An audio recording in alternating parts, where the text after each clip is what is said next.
Hello everyone, Trophy One-Hander. Welcome back to my YouTube channel. It is now December 2023. Can't believe how time passes, but this is my update for this month. So a couple of things to kind of update on. I've been doing a lot of filming over the last little while because I've got a lot of friends that have been into town. So I've done a lot of videos, so I kind of know what's going to be down the pike. So I've done a review of the 2020 Chateau de l'Âme. I did a really interesting review of Grace wine, which is from Japan.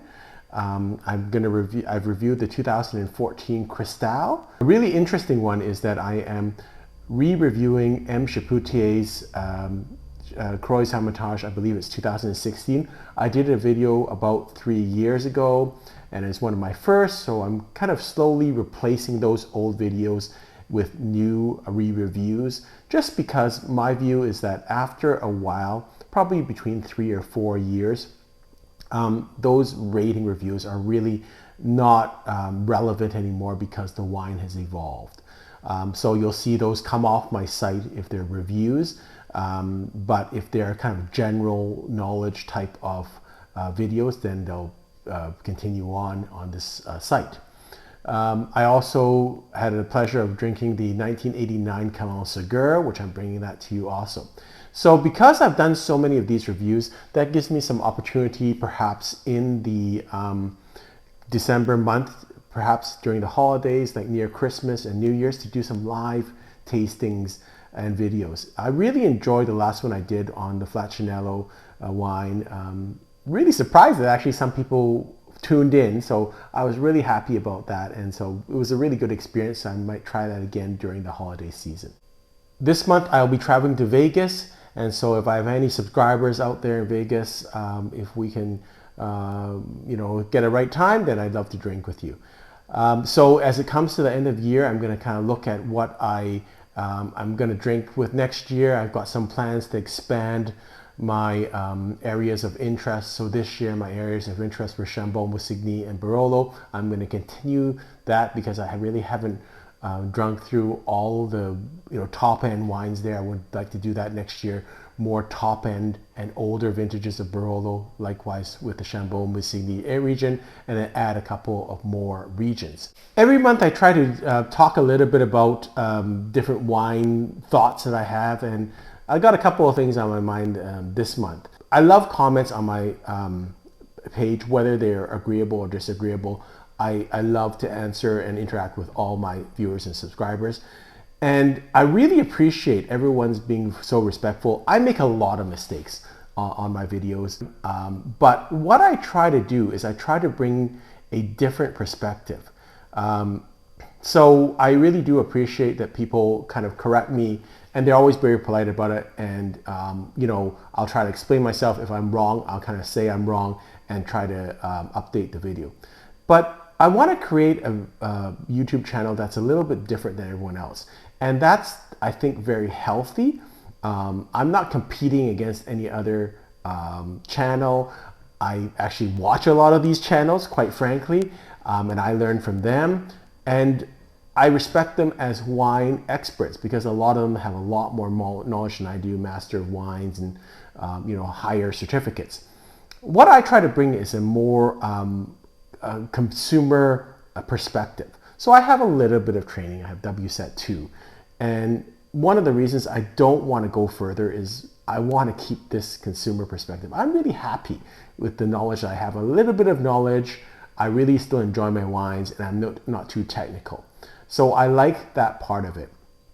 But what I try to give you on this site is some alternate views, some things that you won't get from other channels. And some of my views are kind of just my own thoughts and just my own rationale of things. It's not proven, but I think that is hopefully helpful to people, because that's what I find sometimes when I Google or research about a wine. I can watch 10 videos and they all say the same things. So that really, to me, is not that useful. I'd rather have something a little different, and you'll see a lot of times I will have a different spin, and I think a lot of my content is very original. You won't find it in any book, you won't find it in any other videos, and they are my original thoughts. So hopefully people appreciate that and respect that in terms of, you know, I make a lot of mistakes with pronunciation, I make a lot of geographical mistakes, a lot of mistakes with other things, but that's, you can get that type of technical, factual knowledge from other sites. What I think I do bring that other sites might not as much is the practical drinking experience. So I do drink the wines myself. I don't taste them generally at tastings. So I have the luxury of drinking the whole bottle by myself, quite frankly. And so that's, I think, a different experience. I drink over a long period of time, sometimes 2 days. I give you multiple tastings. And so that to me is a little bit different than most other YouTube channels because a lot of them, I find it's just like, here, I'll talk about it and then I'll leave it aside and I won't talk about it again. I try to string the videos along in terms of the series, so I try to compare against other wines that I've had recently or in that region. So by the way, why I'm holding this wine, this is one of the wines that I am going to review this month. This is another Chambon-Musigny from a region called Lluripsuir. It's a Premier Cru region. And again, the importance is I'm going to try and drink through all the different regions or the Premier Cru sites in Chambon and try to compare and contrast, at least from my perspective. And how I kind of do things is I actually taste first and then do research afterwards, because I find if I already did the research and know everything about the vineyard, then that somewhat clouds my mind. And sometimes I'll look silly because sometimes my tasting notes won't be perfect, but that's what I taste. And so I can only tell you what I taste. And, you know, I believe that I'm not a great taster, and so that whatever I can taste, probably anyone out there can also taste. So with a little bit of knowledge. Going back to my other point about comments, I'll tell you, I was a little bit upset. So there is a winery, I'm not going to name it, that is I think a reputable, famous winery, who has contacted me twice, kind of saying that they were not happy with what I said about the winery. One, that my information about them was not factually correct. And I said, I'm so sorry about that. Please contact me. I'm happy to correct the errors. They never contacted me. Second one was I don't think they enjoyed what I said about their wine. And I said, listen, I'm happy to, you know, that it's just one tasting experience. It was a certain vintage. I'm happy to discuss it.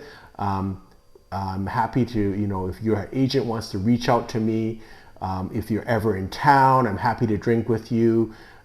So, you know, I tried to make myself open to that, and I'm always open to that because I'm very respectful of the wineries, and I know how hard it is sometimes when I say things that are not completely positive. Having said that, I generally never trash a wine.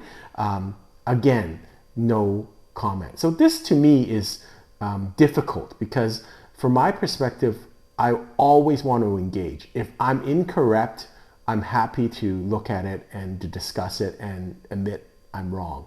But when people make comments and then I try to engage in discussion and then they just don't discuss it, well, first of all, neither of us learn anything then, right? Because then whoever I'm discussing with, they never get my point of view, and likewise, I never get their point of view. So I was a little disappointed with this winery, which is a pretty well-known winery. So, you know, and again, I'm reaching out to any of the wineries out there. If I am doing a review of wine, if I'm incorrect, if you think my assessment of the wine is incorrect, I'm always happy to discuss that, or to meet with your agents to kind of maybe they can educate me, maybe I'm not tasting the correct way, whatever. I'm always happy to meet. And I find that, again, meeting with the winemakers is very useful. We as consumers get very little opportunity to do that. And, you know, that's, again, I take my knowledge as a consumer, so I rarely get contact with the winery itself. I'm taking all the information off the internet, off Google, off my own personal experience, like a regular consumer. And that's one of the points I want to make, that, you know, it's important for wineries to make that accessible to regular people like my viewers and like myself, rather than just wine experts. Because wine experts, if they don't pass on the knowledge to us as wine consumers, then you'll never have that knowledge. And if it's open and if it's on your website, then everyone can have that knowledge and can get to know your winery better. Couple of shout outs this month. The first one is to Othmar Stehlik, and then the other one is to Huang. Again, thank you very much for your continued support. For all my viewers and subscribers, I really enjoy the engagement. Even if you disagree with me, even if you're correcting me, I love that, because then I learn. I'm not teaching anyone. I'm sharing my thoughts with you, and I have a little bit of knowledge. I have a little bit of drinking experience, probably more than other people, but I can also learn. And I learn so much from my viewers and subscribers. And I don't feel that I'm any more knowledgeable than anyone else. And in fact, I think a lot of my viewers are probably have higher certificates or more knowledgeable than me. So it's a learning process. For me, that's what's fun. It's, you know, to me, it's about the wine. It's really not about me, quite frankly. I'm a very small part of this. It's about the wine, and hopefully I can get the story of the wine out there, and the wine will shine. Whether I like or I don't like the wine itself will speak to you, not me. I'm just bringing your attention to the wine. The last part of this video is for BC consumers, and finally, I told you, we waited for almost 2 years. There is now sale on Bordeaux. Extensive sales this month on Bordeaux wines. 2017 and 2018 vintages, a lot of them are on sale. Some of the first growths, some of the entry-level wines, they're all on sale. So this is a really great opportunity.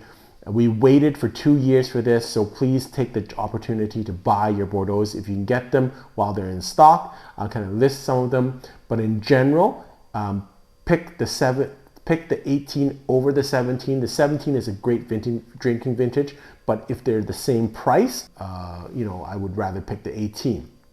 And one of the great advantages, you know, we have goods and bad everywhere in the world, but one of the great advantages of BC liquor stores is they do not escalate their prices. So right now, they're selling the 2017, 2018 wines at the same price they were when they released them 2 and 3 years ago. But they're also discounting them. So generally, more or older wines are going to be more expensive. This is a very unusual scenario where they've actually stored the wine for you, and they're either cheaper than release and cheaper than the new wines. So it's a really great time for BC Bordeaux drinkers. And so there's lots and lots of deals out there, and I would stock up both if you have some preference for first growth wines, and also if you want some value wines. There's a whole gambit of things. So I'm going to list a couple of them, but there's a lot out there, and hopefully they're not sold out yet. Hope you've enjoyed this video. Until next time, happy drinking. Here are my wine recommendations for December 2023. A lot of them will be on Bordeaux because there's a big Bordeaux sale this month. We haven't had a sale for many years, I guess, for a couple of years. So we're really looking forward to that. But I tried to balance it out with other wines. So my first one is a good value wine. M. Chapoutier makes all levels of wine, but I particularly like their value wines. This is their 2021 Côte de Rhône Belarus. Always a nice drinking wine. It's a blend of Grenache, Syrah, and Marcelin. Just popping open, great robust flavors, lots of dark fruit, cherry, a little bit of smokiness. Really nice wine with any type of meat around the holiday season. And you get a nice reduction. Price this month from $22.99 to $18.99, so almost like a 20% or more reduction in price. Always nice to have a Sauvignon Blanc lying around, especially in the holiday season. popping open.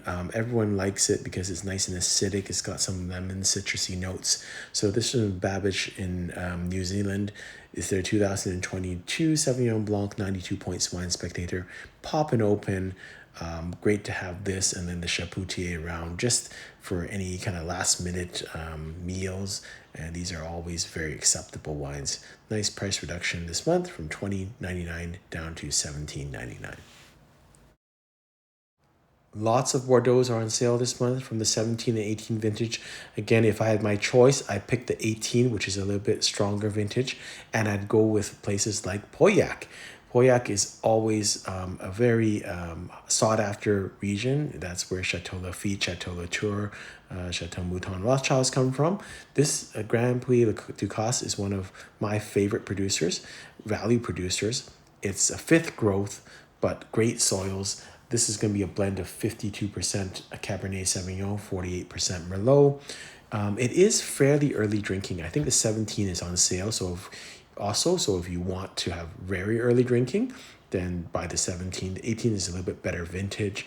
And maybe if you're willing to wait a year or two, this will be I think a better wine, but really well priced. Like reduced $20 from $100. So now it's $80 for a growth wine that I think is 93 or 94 points Wine Spectator. So great value in terms of the more upper end wines, and nice to keep in your cellar. Again, when I'm buying in Bordeaux, I'm going to probably choose the 18 vintage over the 17 in terms of the sale wines. And I'm going to go for the high profile regions like Pauillac, like Margaux, like Pomerol, like Saint-Emilion. But I'm not going to look a gift horse in the mouth for value. And this is one of them, Chateau Olivier. So this is, again, reduced from $75 now to $60 for a really, really high quality wine from the Pessignon region. It's going to be 60% Cabernet Sauvignon, 40% Merlot, 92-point Wine Spectator rating, and it's drinkable right now. So I don't think you can go wrong with this wine. This is a nice find that I hadn't noticed before in the liquor stores. This is from Priorat region in Spain. It's Scalade, and it's their 2017 Cardosia. So this is going to be a blend of Grenache Tinta and Cariena. And this is a producer that has been producing in the region, Priorat region, since I guess the 17th century. So that there was monks there, and they are still aging the wines in the same cellars. I think they date back, the actual monastery dates back to 1194. So kind of a very, very long history of producing wines in the region. This is 92 points Wine Spectator, and a nice reduction. It's quite a high-end type wine. You can drink now, but you can also age it. So it's priced from $59.99 to $54.99. I'll just mention that most of the first growths are on sale this month from the 17 and 18 vintage. Most of them are like $1,500 reduced to $1,200, although there are some Haut-Brions that are reduced from, I think, $1,200 to $900. This is not a first growth, but this is Chateau Palmer, which is a third growth wine, which is exceptional. This is a nice price reduction. It is expensive, but if you are looking to buy Palmer, this is a great price, reduced $100 from $600 to $500. It is a 17 vintage, but Palmer makes great wines now every year, so I wouldn't be that concerned about it. It's probably a little bit earlier accessible and drinking, but it's a nice price. Next wine is Chianti Classico Reserva. It's from Mazet. It's their 2019 Chianti Classico Reserva, Serlapo. Serlapo is the name of one of their founding fathers, Serlapo Mazet, who was kind of instrumental in the 14th century. This is a mark of consistency. Serlapo is always a great wine, high scores, gives you great value for the money, can drink now but can age for 10 years. Well-made Chianti Classico Reserva. So Reserva means I think it stays 2 years in oak and another 3 months in bottle. And that's quite a bit of quality for this type of price. So it's priced this month reduced from $32.99 to $28.99. I like this wine because of the age you get on this. So this is Massey's 2017 Amarone Classico, Costa Serra. Amarone to me needs a lot of age, and so you're getting a wine here that's reduced that has already 6 years of age on it. I would probably age it a little bit longer if you could, but at least it's got a little bit of aging. I find Amarone almost undrinkable when it's young. It's just too tannic for me and too sweet. This is a blend of 70% Corvina, 25% Rondinella, and 5% Molinari grapes. And Amarone is quite high alcohol content and very sweet. So, it is a great wine, delicious and great for food. So it's priced this month $67.99, reduced to $62.99. You should have wines in your cellar for all types of occasions. And some people like to drink labels and want to see some high-end labels. But if you want a good wine from Bordeaux, this is a spectacular deal, because a lot of people kind of they like the growth wines and the left bank and right bank. They forget about Passanello and Grave, which are some great wines and historically as just as good as growth wines. So this is one of them, Domaine de Chevalier. Love this wine. It's always historically underpriced. The 2018 vintage, 96 points. Can't go wrong. It's reduced $40 this month from $175 to $135. And the quality of this wine, it's way up there compared to the same price of wine if you would get on, the left bank. So the blend here is going to be 65% Cabernet Sauvignon, 30% Merlot, and 5% Petit Verdot. Again, if you were just blinding and tasting these wines against growth wines, I think this would show very well. So great value for this wine. Last wine I have for you is a Pinot Noir from Oregon, from the Willamette Valley, Dundee Hills. It's Silko Bloser's 2021 Pinot Noir. I've always been impressed with this winery. I think they make great Chardonnay and Pinot Noir wines, but just the price. And this one's on sale this month, $47.99, reduced to $42.99. Hope you've enjoyed this video, and until next time, happy drinking.